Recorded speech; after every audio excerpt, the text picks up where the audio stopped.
Drilling out spot welds can be time-consuming and labor-intensive. Anything that makes it easier is a welcome addition to the toolbox, especially when you're doing a quarter panel with a lot of flanges and welds. This drill can take some of the effort out of it. The ring is for depth adjustment, enabling you to drill out just the spot weld. The C-clamp allows you to position the bit accurately before starting to drill. 3 bits are supplied with the drill: 1/4 inch or 6.5 millimeters, 5/16 or 8 millimeters, which is the usual size for spot welds on GM cars, and 10 millimeters. Now you may hear that cobalt drills are the best, but they can be brittle, and they tend to break under pressure. The 1/4 inch and 5/16 drills are titanium coated for better heat resistance. The 10 millimeter is high-speed steel, which is stronger. Adjust cutting depth by rotating the collar, depending on how many layers you need to cut through and what you need to leave undamaged. Check the depth of the cut by pulling back the prongs. You can set one prong on the edge of the panel to see how far the bit will penetrate. This setting would cut through just a single panel, and this would go through 2 panels or thicker metal. Drill speed is adjustable at the handle. Position the clamp against the back of the panel. Now, half trigger the drill. Air pressure moves the drill into position against the spot weld. If the position is correct, pull the trigger to begin drilling.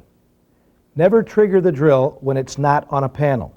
This causes the clamp to rotate, and it'll probably be your finger stopping it.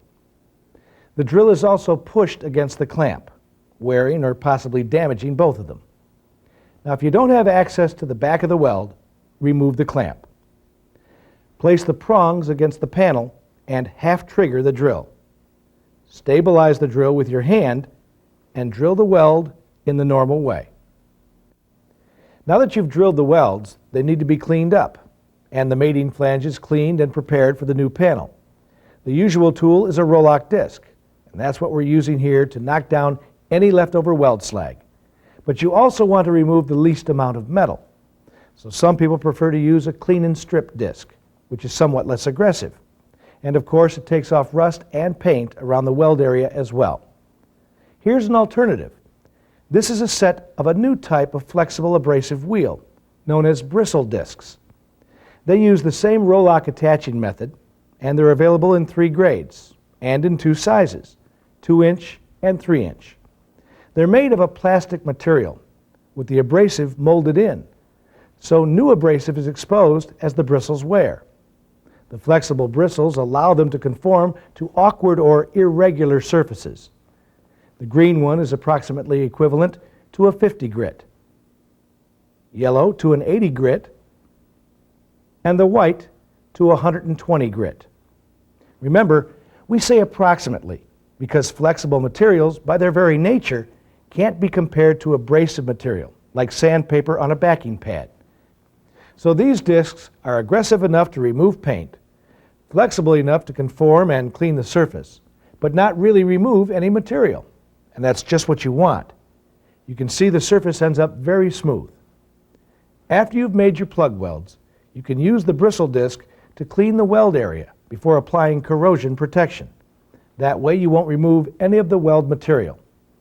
Of course, if the weld is going to be visible, you'll probably dress it with the roll-lock disc for a better appearance, possibly followed by the bristle disc. The Scotch-Brite pad has been around for a long time and is available in different degrees of aggressiveness, each corresponding to a range of grits.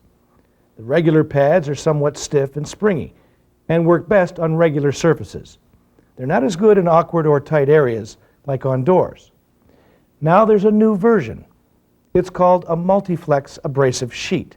It's thinner than the old style, so you can roll it into a ball to conform to an inside curve, and it doesn't tend to unwrap itself again. It works well in tight areas, such as around door handles, door jambs, and moldings. Because it can be wadded up, it protects your fingers from sharp edges and burrs. The mineral abrasive is a bit more aggressive than on the other Scotch-Brite pads, so it cuts faster. And new mineral is exposed when it's refolded, so you don't need as much pressure when working in those awkward areas. The effect is more like steel wool. It comes in two grades, so one will leave a coarser pattern. Just remember, these pads don't level a surface. They're designed to produce a scuffed or matte finish with some tooth. So don't be tempted to use them for preparing primer for top coating, or anytime you need a consistent scratch pattern and a level surface. After watching that, I guess you could say we really cleaned up.